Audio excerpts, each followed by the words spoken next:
नमस्कार दोस्तों, प्रोग्राम आपकी सेहत में आज हम बात करेंगे आर्थराइटिस की। दोस्तों, आर्थराइटिस जोड़ों में जकड़ देने वाली एक ऐसी बीमारी है जो कि किसी भी कारण हो सकती है, लेकिन बढ़ती उम्र के साथ ये देखी जाती है। पेन और सूजन के साथ ये प्रेजेंट होती है।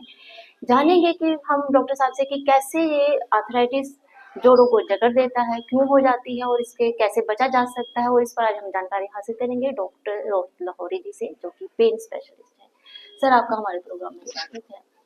डॉक्टर साहब, मेजॉरिटी ऑफ पॉपुलेशन की अगर हम बात करते हैं तो आर्थराइटिस से जो पीड़ित मानी जाती है, हम आपसे ये समझना चाहते हैं, एज ए अवेयरनेस अपने व्यूअर्स को समझाना चाहते हैं कि आर्थराइटिस क्या होता है, क्या लक्षण लेके लोग आपके पास पहुंच जाते हैं और इसके कारण क्या रहते हैं सर? अनुज, जो हाल ही में देखा गया है कि मतलब आर्थराइटिस की समस्या बढ़ी हुई है काफी हद तक। और जो आर्थराइटिस है ये अब सिर्फ एक ओल्ड एज डिजीज ही नहीं रही है, यंग पॉपुलेशन में भी काफी हद तक फैल गई है।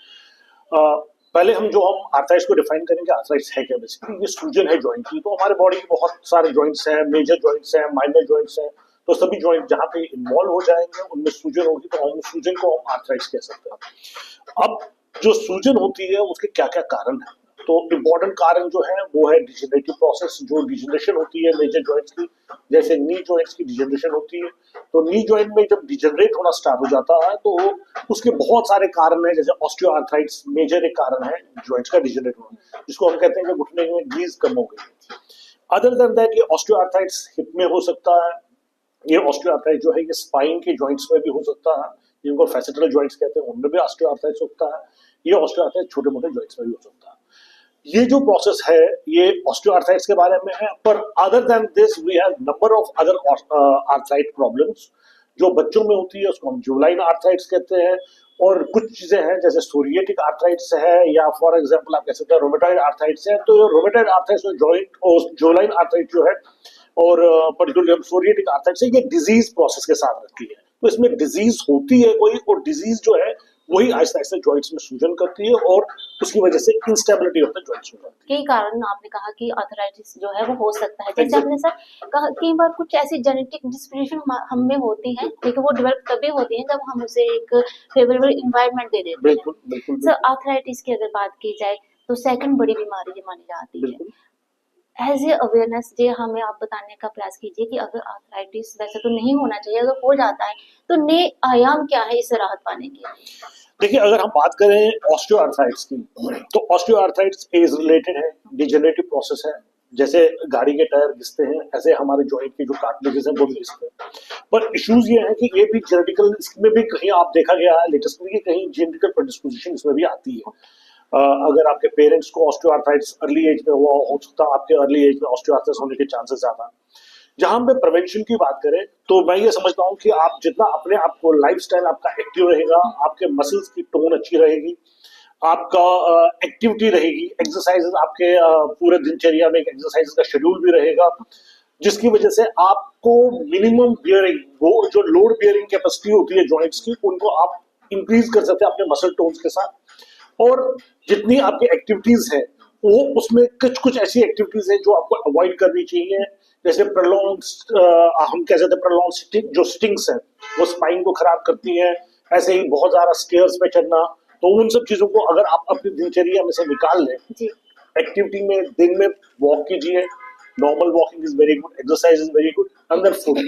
सर जी, कुछ ऐसे हेल्थ आपने इश्यूज बताए जो कि एड्रेस करने की जरूरत है, प्रिवेंटेबल डिजीज है, लेकिन आज भी आप डॉक्टर्स हमें समझाने में जूझ रहे हैं कि कैसे हम अपनी लाइफस्टाइल को बेटर करें ताकि हमारी जो हेल्थ है, बोन्स है, वो बिल्कुल उनका हेल्थ मेंटेन रहे। हाँ। कैल्शियम इंटेक हो, विटामिन डी के लेवल अपनी मेंटेन करके रखे तो काफी अच्छा फील कर सकते हैं। कहीं ना कहीं लाइफस्टाइल मॉडिफिकेशन हमारी बहुत इंपॉर्टेंट है, लाइफस्टाइल इंपॉर्टेंट है।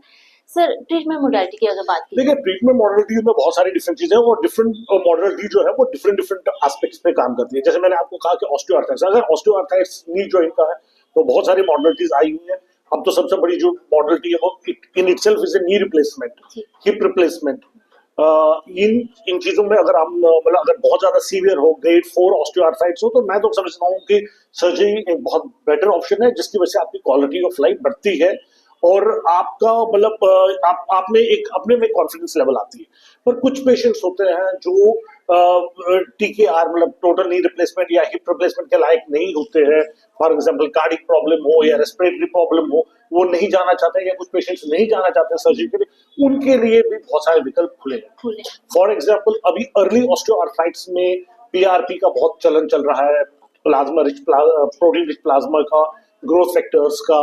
अदर देन दैट जो अभी लेटेस्ट बहुत ज्यादा चल रहा है, मैरो का चल रहा है कि स्टेम सेल थेरेपी पे आ गए हम लोग, तो जेनेटिकल की बात करें तो स्टेम सेल थेरेपी पे आ गए हैं। प्रोलोथेरेपी बहुत पुराना एक विकल्प है, वो भी चल रहा है अभी, प्रोलोथेरेपी।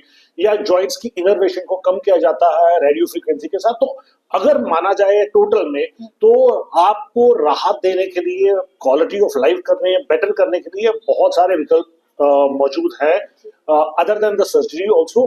बट सर्जरी अगर जहाँ पे बहुत ज्यादा एडवांस हो, वहाँ पे क्वालिटी केयर को जो है वो कंप्रोमाइज नहीं होना चाहिए, वहाँ पे सर्जरी सर कहीं ना कहीं जो सर्जरी है वो गेम चेंजर साबित हो सकती है जो बिल्कुल। लोग पेन में हैं। बिल्कुल। सर पेन की आपने बात की, ट्रीटमेंट मोडेलिटी जो मेन स्टे ट्रीटमेंट रहता है वो पेन किलर रहता है इसमें Absolutely. ज्यादातर।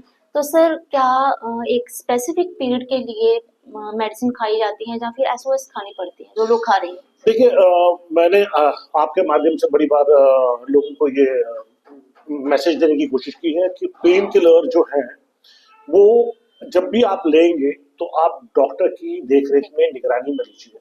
डॉक्टर अगर आपको प्रिस्क्राइब करता है कि आपको पेन किलर लेना चाहिए, तो मैं समझता हूँ कि तब आप पेन किलर ले सकते हैं। पर आजकल का जो ट्रेंड चल रहा है कि लोग आमतौर पे क्या है कि खुद से जाके पेन किलर ले लेते हैं, और पेन किलर्स में बहुत सारी सबसे इम्पोर्टेंट फैक्टर है कि आपको ये पता ही नहीं होता है कि ड्रग आपके साथ क्या करने जा रहा है और आपका शरीर ड्रग के साथ कैसे रिएक्ट करेगा, जिसको हम फार्माकोकाइनेटिक्स और फार्माकोडायनामिक्स कहते हैं। तो बहुत सारी बार क्या होता है कि रिएक्शन हो जाती है दवाई की, बहुत बार क्या हो जाता है कि आपके लिवर एंजाइम्स डिरेंज हो जाते हैं, आपकी किडनी में असर पड़ना स्टार्ट हो जाता है। तो मैं ये समझता हूँ कि पेन की जो मेडिसिन है, अगर वो आप डॉक्टर की देखरेख में, डॉक्टर की सलाह मुझसे आप ले रहे हैं, तो वो बहुत एक अच्छा विकल्प हो सकता है, क्योंकि डॉक्टर को पता है कब तक कैसे देना है। पर खुद से इन दवाइयों का सेवन ना करें। अगर आपको बहुत ज्यादा पेन हो रही हो, दर्द हो रही हो, तो आप स्टार्ट कर सकते हैं मिनिमम कुछ दवाइयों से, जो कुछ सेफर मोड में पेन किलर्स है, जैसे पैरासिटामोल है। मगर फिर भी बहुत सारे लोगों को वो भी देखना पड़ेगा कि रिएक्शन वगैरह जो है, कहीं एलर्जी तो नहीं है किसी पर्टिकुलर ड्रग से। तो अगर ओवरऑल माना जाए तो खुद से मेडिसिन लेना ठीक नहीं है। कहीं ना कहीं बहुत सारे साइड इफेक्ट जो है वो हो सकते हैं। सर गांधीनगर हॉस्पिटल की अगर बात की जाए तो एक प्रॉपर पेन मैनेजमेंट डिपार्टमेंट स्थापित हो चुका है। आर्थराइटिस की पेन में किस तरह से राहत दे सकता है? देखिए, हमारे यहाँ पे जो समय हमारे पास जो मेजर विकल्प है वो TKR का भी है, टोटल नी रिप्लेसमेंट का है, जो ऑर्थोपेडिक्स डिपार्टमेंट में हमारे यहाँ पे कर रहे हैं। अदर देन दैट, जो पेशेंट्स नहीं चाहते हैं कि हम नी रिप्लेसमेंट में करें, तो हम उनको यहाँ पे जो हम दे रहे हैं, प्रोलोथेरेपी की सुविधा दे रहे हैं, PRP की सुविधा दे रहे हैं, मैंने आपको कहा प्लेटलेट रिच प्लाज्मा की। और other than that, radio frequency जो लेटेस्ट मॉडलिटी है, जो इस समय ग्लोबली रिकॉग्नाइज है, एविडेंस बेस्ड है, उसका भी हम यहाँ पे काफी अच्छा हद तक हमारे पास पेशेंट कैटरिंग है और बहुत अच्छा उसके रिजल्ट्स भी आ रहे हैं। रिजल्ट आने वाले हैं और एक कहीं ना कहीं जो उनकी लाइफ है वो एक बिल्कुल काफी हद तक बेटर हो सकती है।